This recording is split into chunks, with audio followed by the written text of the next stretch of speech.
జై శ్రీరామ్. అందరికీ నమస్కారం. భగవద్గీత 8వ అధ్యాయము అక్షర బ్రహ్మయోగము 28వ అనువాదము. ఈ మార్గాలు తెలిసిన యోగి వేద యజ్ఞ తపోదానాలకు ఏ పుణ్యఫలం చెప్పబడిందో దానంతటినీ మించిన పుణ్యఫలాన్ని ఆది నుంచి ఉన్న ఉత్తమ పదాన్ని పొందుతాడు. చక్కగా వేదాధ్యయనం చేసినందుకు, యజ్ఞాలు ఏ లోపాలు లేకుండా అనుష్ఠించినందుకు, తపాలు బాగా చేసినందుకు, ఇవ్వవలసిన దానాలు ఇచ్చినందుకు శాస్త్రం ఏ పుణ్యఫలం చెప్పిందో ఆ సమస్త ఫల సమూహాన్ని మించిన ఫలం యోగి పొందుతాడు.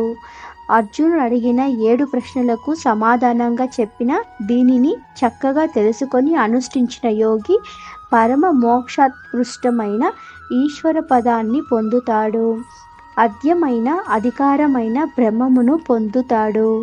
జై శ్రీరామ్.